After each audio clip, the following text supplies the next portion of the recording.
حضرت ابن مسعود رضی اللہ عنہ کے حدیث روایت حدیث میں حضرت عبداللہ بن مسعود رضی اللہ عنہ بڑے مشہور صحاب میں ہے اور ان صحاب رضی اللہ عنہ میں شمار ہے جو فتوی کے مالک تھے، ابتدائی اسلام ہی میں مسلمان ہو گئے تھے اور جش کی ہجرت بھی کی تھی۔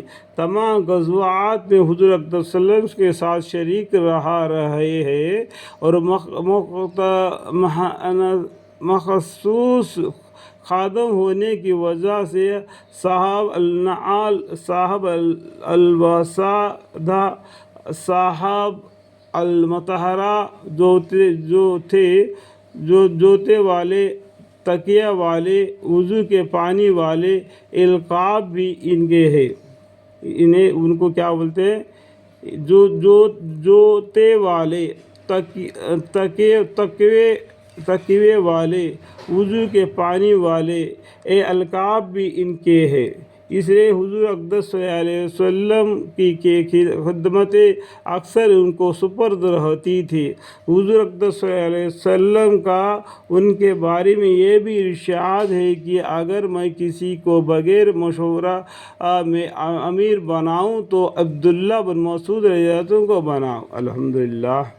حضور اقدس صلی اللہ علیہ وسلم کا یہ بھی ارشاد تھا کہ تمہیں ہر وقت حاضری کی اجازت ہے۔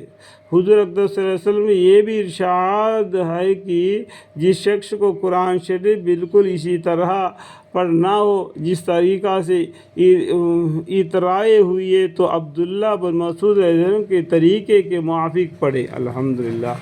حضور اقدس صلی اللہ علیہ وسلم کا یہ بھی ارشاد ہے کہ ابن مسعود رضی اللہ عنہ جو حدیث تم سے بیان کرے اس کو سچ سمجھو۔ ابو موسیٰ اشعری رضی اللہ عنہ کہتے ہیں کہ ہم لوگ جب یمن سے آئے تو ایک زمانہ تک ابن مسعود رضی اللہ عنہ کو اہل بیت میں سے سمجھتے رہے۔ الحمدللہ۔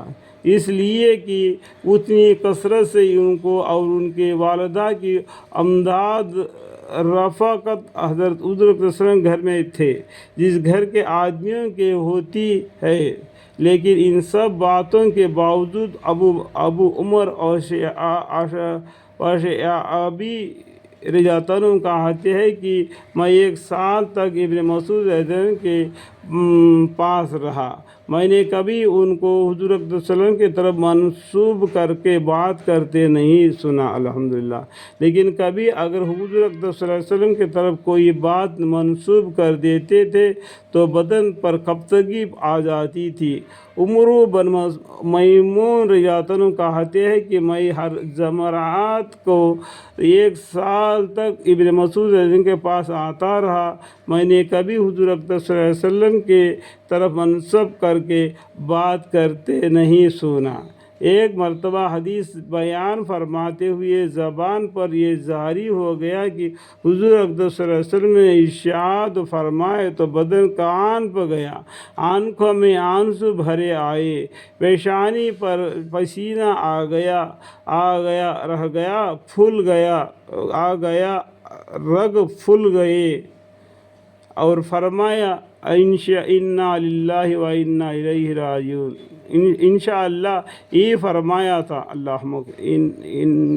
انشاءاللہ یہی اور فرمایا انشاءاللہ یہی فرمایا تھا، اسے قریب تھا یہ اس کے کچھ زیادہ یا اس کے سے کچھ کم فائدہ۔ یہ تھی ان حضرات صحابہ اکرام رضی اللہ عنہ کی احتیاط حدیث شریف کے بارے میں۔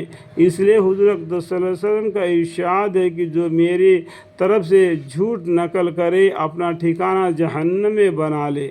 اس خوف کی وجہ سے یہ حضرت باوجود ایک مسائل حضور اکرم صلی اللہ علیہ وسلم کی ارشادات اور حالات ہی سے بتاتے تھے، مگر یہ نہیں کہتے تھے کہ حضور اکرم صلی اللہ علیہ وسلم کا یہ ارشاد ہے کہ خدا نخواست جھوٹ نہ نکل جاوے۔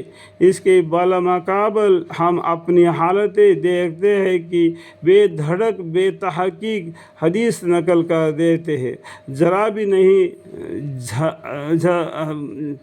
جھجکتے، حالانکہ حضور اکرم صلی اللہ علیہ وسلم کی طرف منسوب کر کے بات کا نقل کرنا بڑی سخت ذمہ داری ہے۔